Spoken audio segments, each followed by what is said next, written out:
Hello, hi everyone here. Welcome to Digixplore live chat.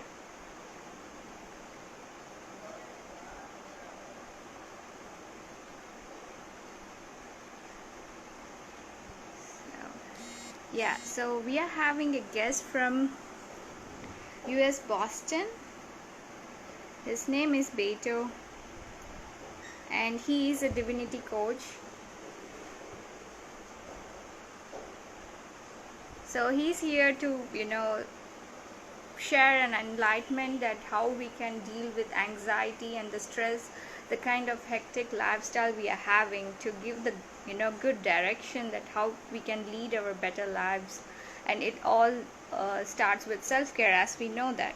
But he is a coach, so he has been supporting so many lives, the people who got in wrong directions. He has been serving some people from prisons, the boys in their state.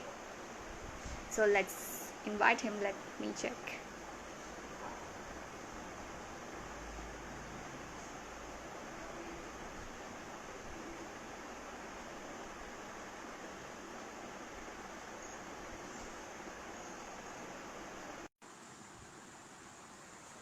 So he did his master's in divinity itself. Hello, welcome here. Hello, Hi. how are you? I'm great doing. Excellent. Just trying to get my phone in the right spot here. Okay. Yeah. All right. So there are so many greetings coming from followers. Oh, there is a good morning as well. Seeing your time. yes. It's 10:30 over here. It's 8 o'clock your time. Okay. So they are greeting you good morning, and we are all feeling very fresh. Knowing the name, the divinity coach, your title, and the topics we are going to talk about, the Excellent. fresh vibe we are having. All right. Yeah, so you have done your master's in divinity, and you are a graduate in Harvard University, you said. That Yeah. time, what kind of, like it's complete new, right? The fresh experience of getting into that. Like there was no practical experience, right? How it, we deal with things, anxiety, fear, everything comes in life. Yeah. So you're exactly right. I graduated Harvard University Divinity School. I have my master's in divinity, and we did have practicum when I was in divinity school. So I did work at a church delivering ministries. So I did pulpit ministry, so preachings, I did teachings, I ministered one-on-one with folk. In addition to that, I've done a lot of volunteer work, working with juvenile offenders in prison institutions, working with the elderly or senior citizens in nursing homes and skilled nursing facilities. Those are my primary experiences, in addition to what I'm doing now, which is coaching via Instagram. So I have obviously followers. I don't really like that word. That's why I use air quotes. So followers on Instagram who ask Okay. questions and post questions. I post daily in regards to spiritual inspirations. And yeah, so that's my background. It's not more about followers even in Instagram now. It's more about, people are engaged in spreading their word, their message, the kind of experience and knowledge what they have. So your followers must have got some help from the content you have shared, and even you would have attended some queries which you have got through DMs. Yeah, absolutely. I'll give you one example. One of my followers said that she was getting up, she'd wake up every morning very anxious about the day because she felt as each day went on that she was running out of time.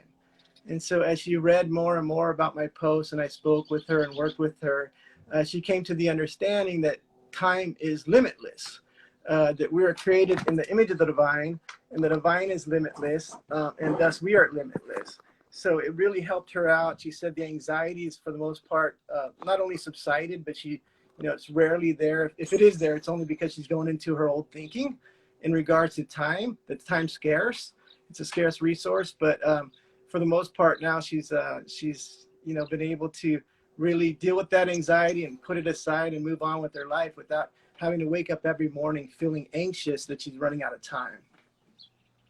So what kind of advice you give when they say that in the morning itself, the morning actually we should be feeling fresh and relaxed, but the kind of hectic lifestyle we are having and the kind of deadline we feel.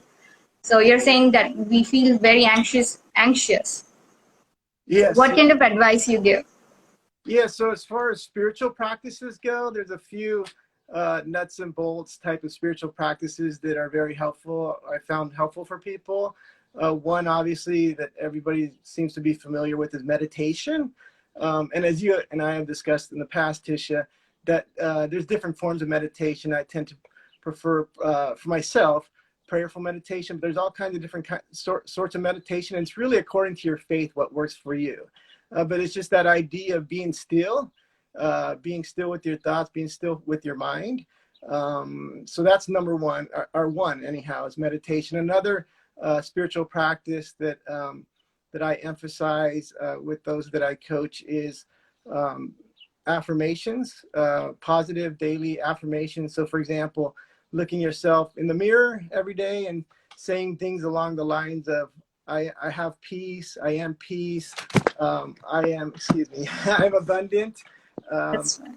yeah, I'm abundant. I'm growing in wealth. I'm becoming wealthy. I manifest justice. I manifest immortality. So it's really, these affirmations that you're working with your mind to plant these seeds in your mind, because as your mind works, so does your, obviously your thoughts become your words, become your action, eventually becomes who you are. And that's what affects your faith and belief system. And ultimately, that's what I'm working on with these folk, is working on their faith and belief system. That's a good direction you are giving, faith and belief system. And the daily affirmations you said, I have my own style, like how I do when I go out, like I need to go out to feel. So when I go out in the morning, my practice is that looking at sky, first I want to feel that I'm free. Because the way we have been confined throughout the day working, and it feels like we are confined to the screens, most probably it happens. So that, the feel of being having freedom, the sense of liberty to be felt.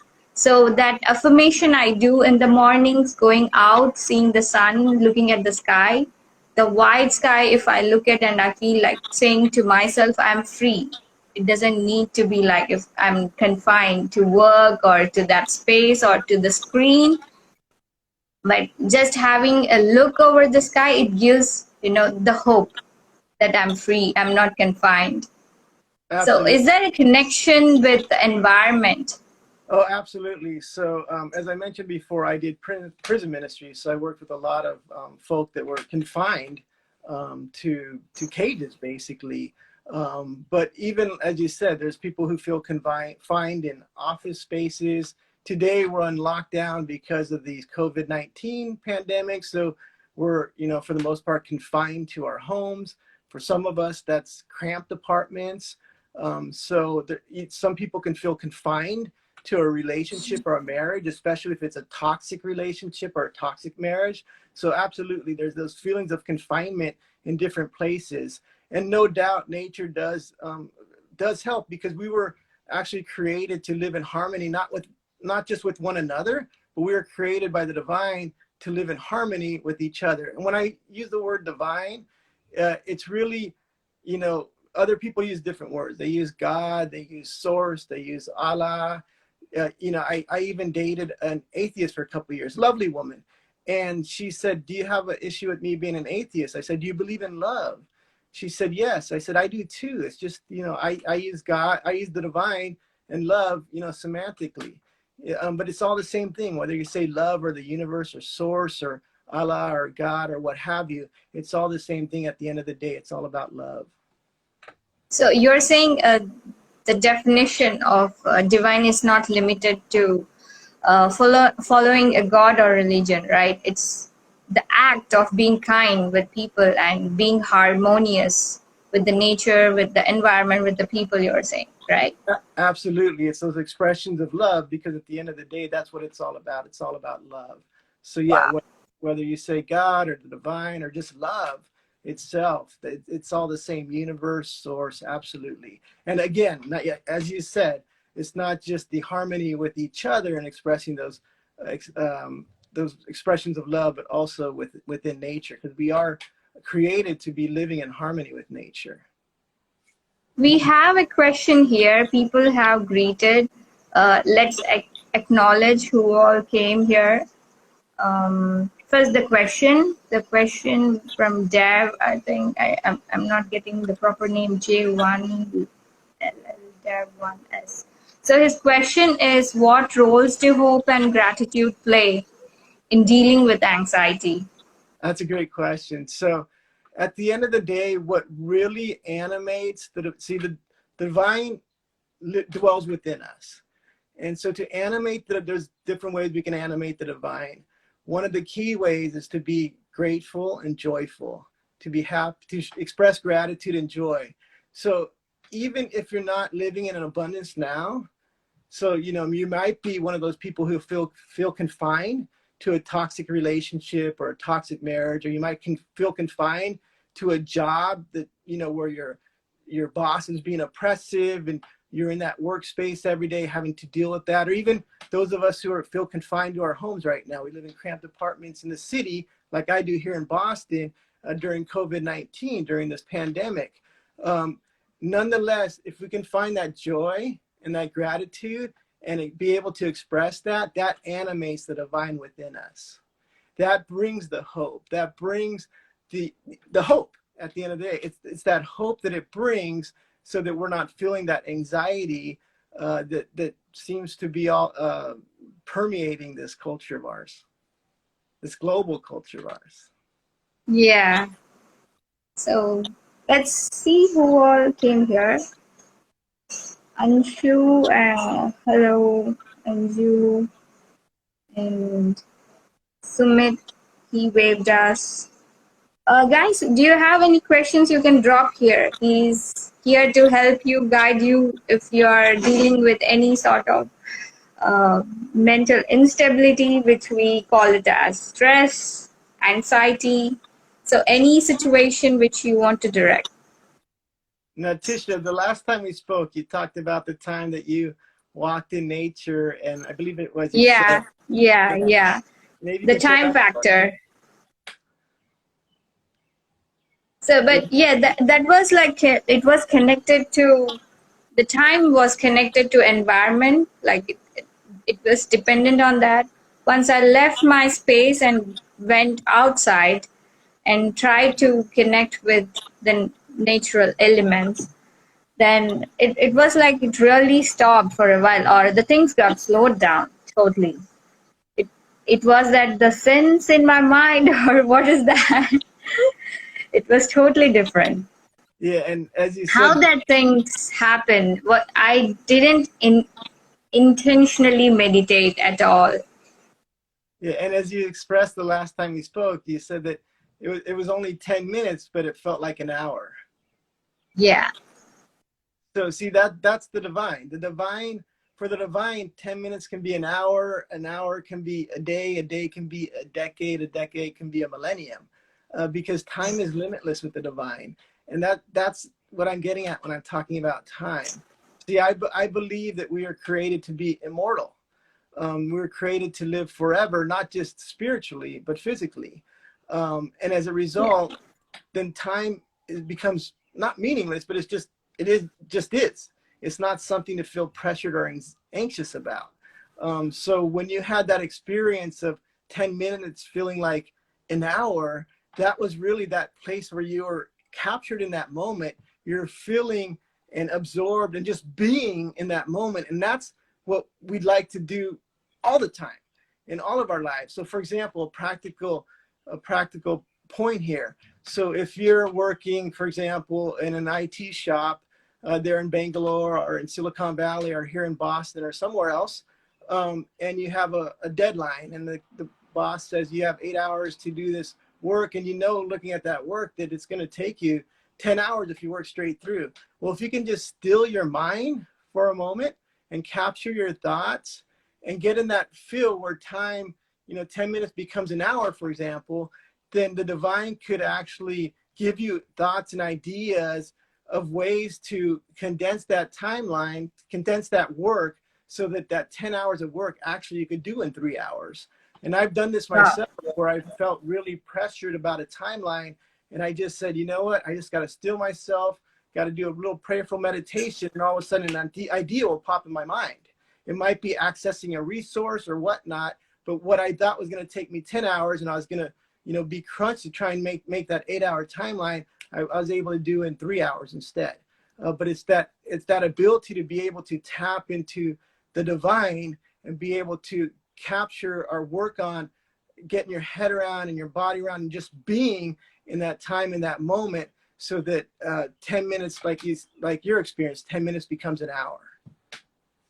And what I observed that, we have that religious practice that in the morning and evening we should pray, right? So there is some connection, I think, with the spiritual experience, like how we feel after doing that. But it's been followed for years together, generations to generations got passed on with those customs and the systems.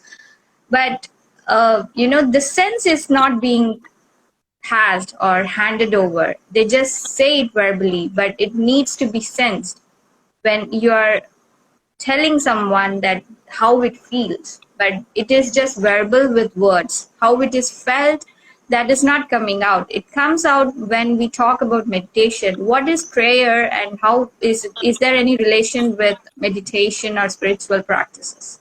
Yeah, absolutely. So going back to something we spoke about earlier in this chat, we talked about joy and gratitude. So you're absolutely right. It's the feelings is the key part, because it's the feelings that animate the divine. So that's one thing to remember. I teach scientific prayer, and all that really means is visualizing. So if you can visualize what you want and be able to put that visualization into your subconscious in a positive way, because our subconscious mind does not reason, but if you can put that picture into your subconscious, it'll eventually absorb your being, and then you will be able to manifest it. So that's why I work on scientific, what I call scientific prayer, but it's really just visualization techniques. So what does it mean, scientific prayer? You're saying that is very curious thing what I want to do. Yeah, so it's really visualization techniques. So whatever you want. So for example, if you're single and I'm single, I think you mentioned that you're single as well. So say you want a partner in life. Well, you visualize what you want in that partner.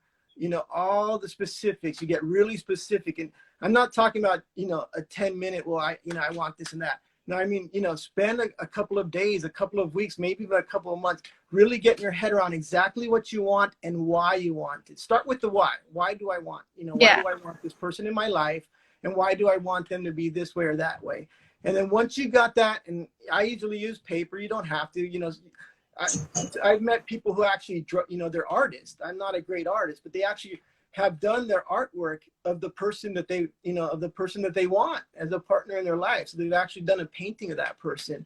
So you can actually, if you can do a sculpture, you can do, I like to write, so you can write a poem or whatnot. So just really depends on what works for you, because it's according to your faith. It's not according to my faith or anybody else's faith. It's according to your faith. So it's what works for you. So once you've got that, model or that idea of what you want your partner to be, who you want them to be, then you start working on the visualization. You start visualizing it. Do they have brown hair? Do they have blonde hair? Do they have red hair? Do they have blue eyes? Do they have brown eyes? All that kind of stuff you start visualizing. And then once you have that picture in your mind, then you hold on to that picture and you're walking with that picture daily, and you're thanking the divine. You're showing gratitude and joy because you know that it's going to be manifested. You're saying that focused approach towards the visualization for the goals have been set, right? Over that, if we have distractions, the distractions which actually stress us out, that once we have goals, it comes with the stress as well, because there is too much of competition around. where we are actually trying to survive, and at the same time we are trying to make our stance, our position, so how to balance that? Our aim is ahead, we know that what we got to do and why we got to do also is coming, but you said that it should be the first thought, why we got to do what we want to do there. So how to not get confused and get stressed out of the distractions which are actually unnecessary. Yeah, you have to weed out those distractions. Now, I'm going to stop for a second because a lot of what we're talking about is self-help and self-improvement and self-empowerment. I don't want to negate that there are social factors out there. So like, as I mentioned earlier, I did prison ministry. How do you seek total abundance if you're locked up in a cage? Here in my country, we have children who are locked up in cages for no other reason than their parents crossed the border seeking a better life. So how do you seek abundance if you're a child locked up in a cage? So there are social factors. I don't want to negate that. And that's why I talk about justice. Matter of fact, there's three things that I'm going to show you. There's three things that I always emphasize, and that's not just abundance, right? I got wristbands that I give away. Not just manifest Okay. abundance, but manifest justice. So manifest justice. And the last one is manifest immortality. And we can talk about that later. But the justice piece is very important because a lot of people get caught up so much in the self-help and the self-improvement piece that they can start feeling down if they're not able to manifest things. Yeah, peace god gets down when they work too much on their goals for self-improvement. Exactly. And that's why, yes, abundance is a goal, not the goal, is a goal. But that's why you also got to keep in mind the justice piece, because there are other factors, and we had talked about this the other day. There's environmental factors. There's kids that grow up in abject poverty, kids who are growing up with abusive parents. I mean, there's a lot of factors going on. So the idea that self-help and self-improvement in self is going to do everything. It's a miracle cure. It's a silver bullet. No, but these techniques are definitely going to help you. They're definitely going to help you improve. But all the meanwhile, we should always keep that justice piece in mind, because we don't want to get down as we go through the process and give up. There is a question from, again, the same person, Tab. Can you talk a bit more about self-care? I read benefits from meditating, even if I have squirrel brain, because I'm aware that I'm setting aside time for my well-being. So read that one more time. Can you talk a bit more about self-care? So Yep. he's referring to self-care. I reap benefits from meditating, even if I have squirrel mind, means small mind, Oh, because I'm aware that I'm setting aside time for well-being. yeah, absolutely. I'm glad that you read that. So the key thing in all of this is the intention. So even though I use words like prayerful meditation and scientific prayer and visualization techniques and all that, at the end of it's really about your intention. So even if you don't, even if you're not following the script or the recipe per se, although I would love you to, if your intention is righteous, you're gonna manifest results. So it's really about having that intention, and then as you work on it, obviously, like anything, if you decided you're gonna play soccer, right, the global sport, at the beginning, you're going to struggle for the first time, right? You got to learn how to dribble the ball. You got to learn how to kick the ball, but eventually you get good and you get better, you get good. And maybe one day you become a Ronaldo or a Lionel Messi. But everybody began somewhere, even those two that I named. So it's about that intention. It's about that start. The start's the hardest part. But if you have that right intention, that righteous intention, and remember all along that, yeah, you're working on self-care and self-help and self-improvement, but there's also a justice piece involved so that you don't get down because, as we had talked about earlier, the time factor for the divine, 10 minutes could be an hour could be a week, a month, etc. Our time is not the divine's time. So there is going to be a time lag between the time you start working on this and the time it actually manifests. So yeah, absolutely. It's about the intention. That's the key, especially at the very beginning. So intention, when you are saying that their thought process, it matters a lot, right? To take care of themselves, and it should be pure and devotional for their well-being, right? Absolutely. Thoughts are things. So even if you're not aware of it, start becoming aware of it. Your self-talk. So if you're telling yourself, I'm not smart, or I I'm don't want to say that. yeah, Even I try to now I started to ignore people who are actually talking negative about themselves or about me at front or behind. But I don't like that practice, and I see the productivity in my, like, for a day, that how much I speak, it should be very least. Sometimes it comes out, it's unavoidable because we are human beings. But I keep a measure that it always be less, and I should not focus on that mindset if it comes out of pressure or out of environmental influence or the people I'm surrounded by, because the kind of discussions they do, it goes toxic, and I have seen the difference that it affects my mind, and I start to think that way. And then we don't get time to watch our own thought process, it because it happens automatically. But there is a change which happens because you are being affected by others people talks, and it gets to our thoughts and it intervenes our thought process. How to keep that away or balance our thoughts to others, and not to be affected by toxicity, I mean. yeah, absolutely. So one strategy is if you're around toxic friends that are, they're not being encouraging, and these are relationships that you have the ability to steer yourself away from, by all means, steer yourself away from them. If they're being toxic and they're not being encouraging and they're getting you down, and after you spend time with these friends, you're not feeling good about themselves, and you have the means to be able to separate yourself and get a new group of friends that are going to be encouraging, and you can manifest that new group of friends through visualization, the other techniques that we talked about, then absolutely you got to distance yourself, especially if there's any sort of abuse. It should never be tolerated if people are telling you negative things about yourself, because as you said, it's going to get into your thoughts, and it's going to get into your words and actions, and eventually into your being. That's not what you want. My mom taught me when I was a kid, if I would say something like, oh, my cousin Carlos and and my friend Kenny, they're big and strong, and look at me, I'm short and scrawny. She'd say, curse those words. She'd literally say, Wow. curse those words. Yeah, she'd say, I curse those words. At And first. she said, because you speak, you can speak your words into existence. And she'd say, no, say you're tall, or say you're strong, say you're smart.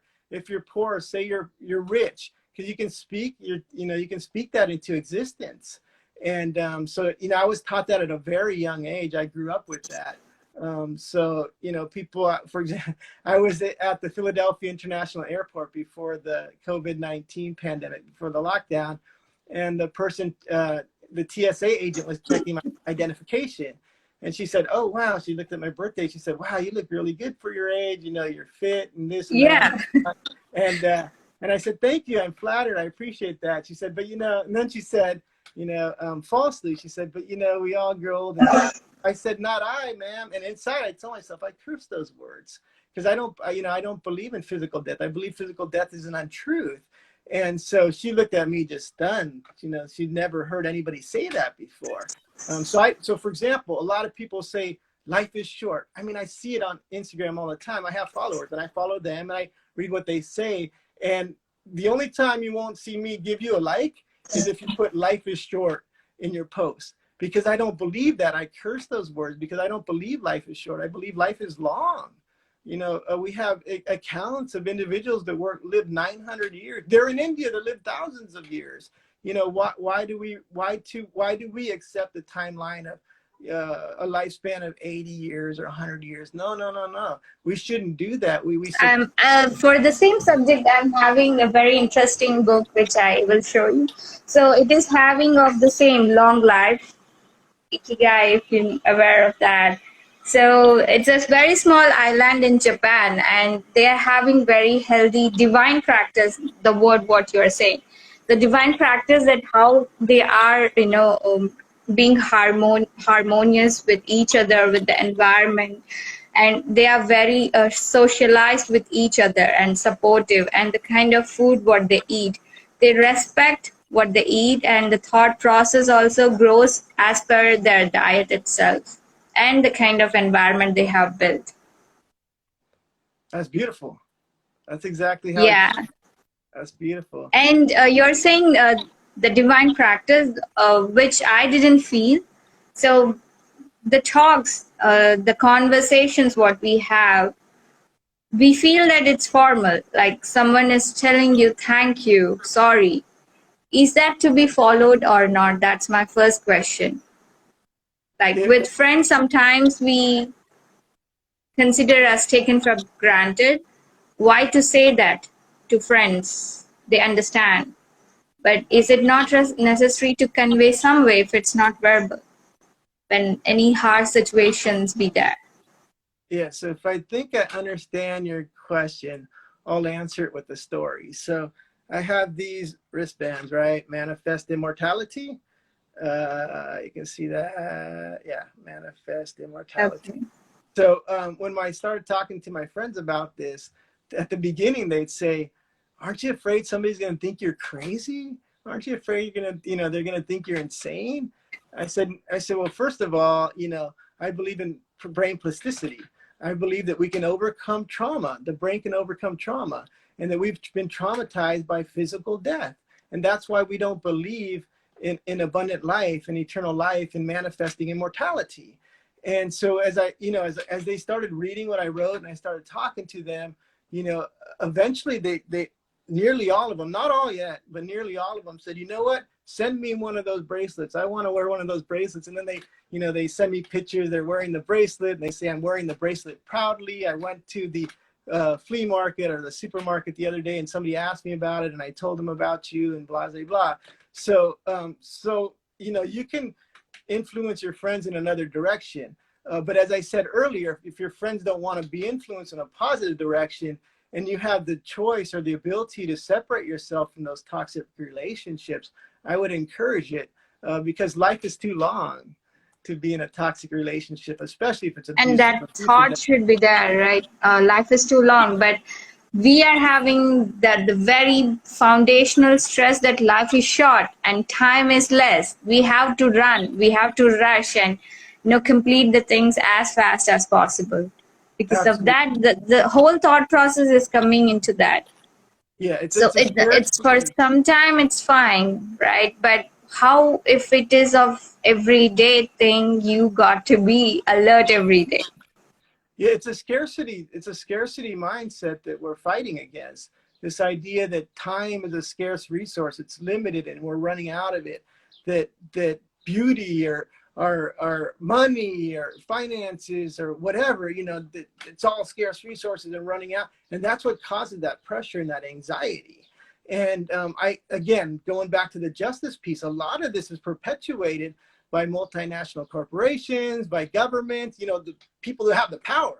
A lot of it, the media perpetuates a lot of fear about scarcity of resources. So, you're getting these messages from people who are supposed to have your best interest in your best interest in mind. But in reality, what they're doing is they're perpetuating this fear and this anxiety that everything's scarce. But that's not true because we've been created to live abundantly. For the divine, we are created in the image of the divine, for who is limitless. The divine is limitless. There's no time constraints. The divine is everything. There's no limits to what the divine can give, especially love.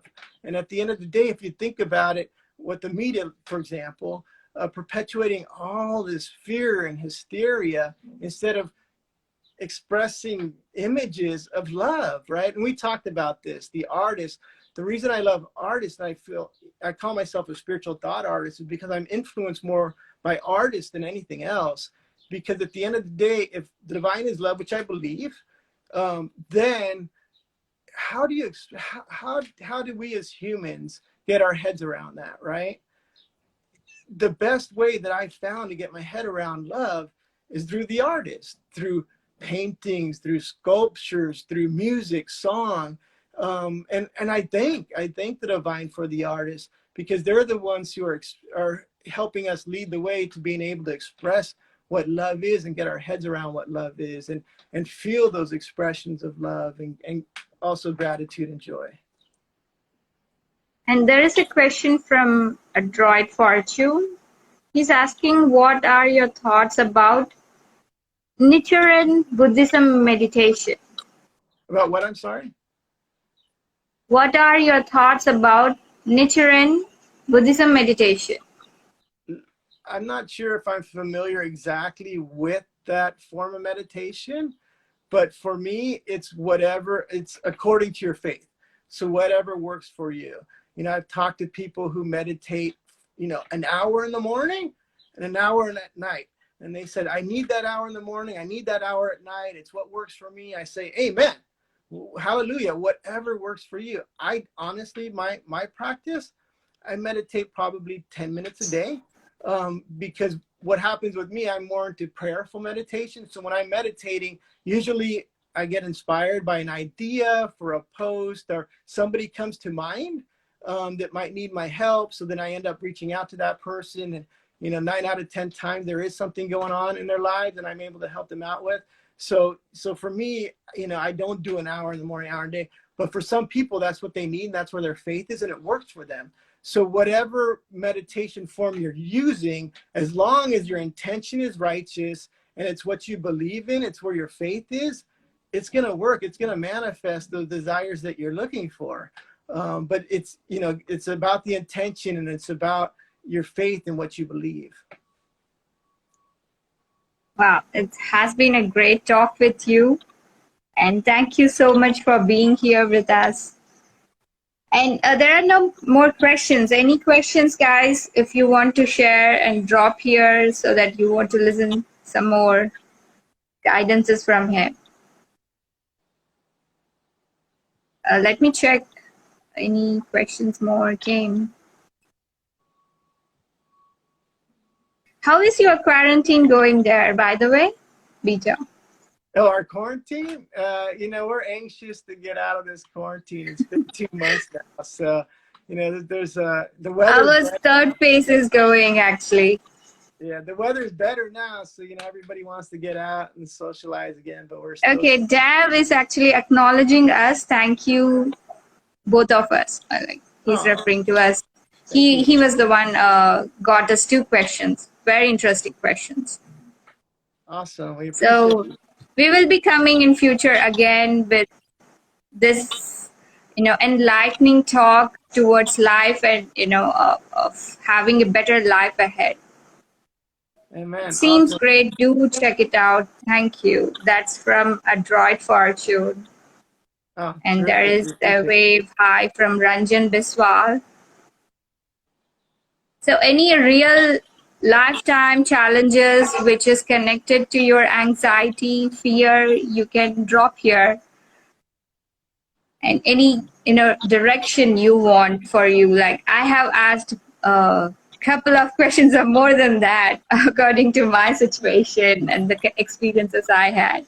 As I told, the toxicity from people around, and as you said, we can get away from them, we can avoid those contacts, but it's not practically possible when we are socializing with people and we are born to connect with them and work together with them because of commitment, social commitments or work commitments. So it's really hard. It seems like it needs different level of intelligence to deal with such people, and also maintain that divine practice, what we want to carry forward. And I observe that it comes sometimes it get less. I feel like I have become evil today. If I have got angry or got so irritated, and if I said something bad, even if it is less for me, for others it's like, okay, chalta hai. It means it happens. So people take it light. But sometimes I feel like, why I'm saying that, what happened, I mean, I need to recheck my thoughts, the thought process, how it is going over a fortnight or a month, if it is getting transformed. Yeah, I mean, it's a process, right? I mean, sometimes you get angry, sometimes you get down, sometimes you get negative, but it's a process, and it's Yeah. about your intention to improve, your intention to manifest love and joy and gratitude, and that's what takes you forward. That's what moves you ahead. And I did see a question about, I believe it's recommendations for motivational books. If you want to send me a direct message at Daily Divinity Coach, I can direct you more specifically into what you might be looking for. But I like the classics, Tony Robbins, Zig Yeah. Ziglar, Dale Carnegie.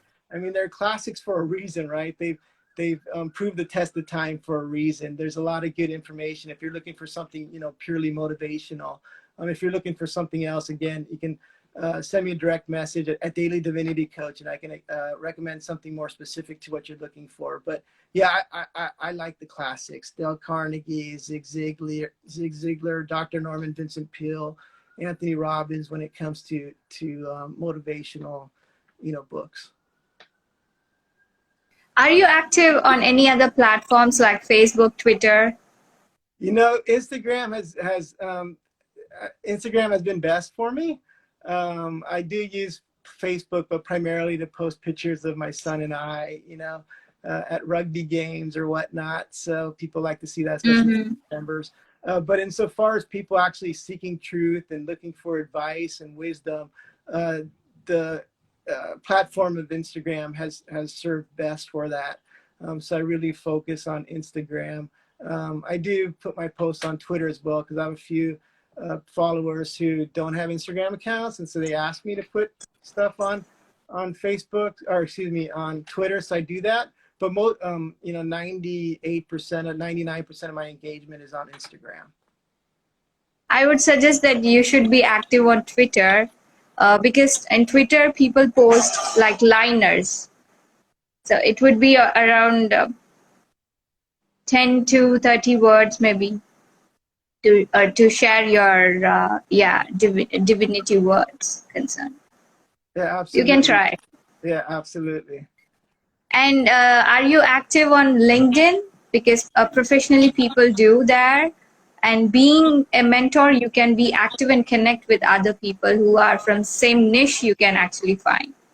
Yeah, absolutely. I am active on LinkedIn, but I do have a day job. So I'm active on LinkedIn per my day job. And I know you, Tisha, also have a day job. So I'm active on LinkedIn on my day job. But I also do So post. there, the other areas of work we can showcase, we can connect with people from, our background. Yep, Like if you are a spirituality or divinity coach, so LinkedIn gives it suggestions of the same field, of the same niche. I mean, so yep, you can connect with them, and very active discussions happen there when you post one, and people will start to comment there, and the further discussions goes on, good questions come, good suggestions come out of it, and new thoughts, to explore new thoughts we need to connect with people, right? So it comes there as well. And absolutely. Instagram, I am very grateful for you to being here, because our generation needs the right direction through mentors and coaches actually. I appreciate being here with you, Tisha. I appreciate you reaching out to me for this live chat. And just in regards to LinkedIn, so I do have colleagues that have, former colleagues that have reached out via LinkedIn, and now they're following me. But I always end up pushing them toward Instagram, because it's just the easier platform for me to get my message out.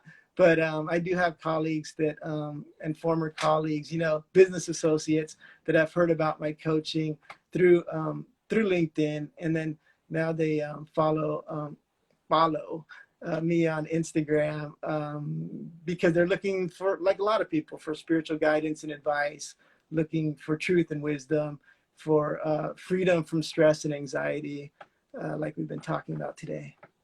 Yeah, and faith and being hopeful, as you have said it. Faith and belief, being, yeah, being faithful ultimately. Absolutely. So thank you so much for being here. It was great talk with you. Yes, great talking to you too. Thank you for the opportunity. Yeah.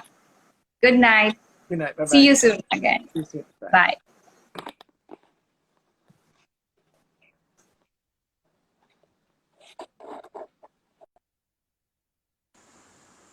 So, guys, how was the session? You can drop the feedback here, the talk you have listened to him. And next time he would be coming again. But we need to know that I am Tisha from Digixplore. I'm running a very good, enlightening live chats with people who has real experience and knowledge background with their background, you know. So you can drop the feedback, messages, queries. How was it? How helpful it is?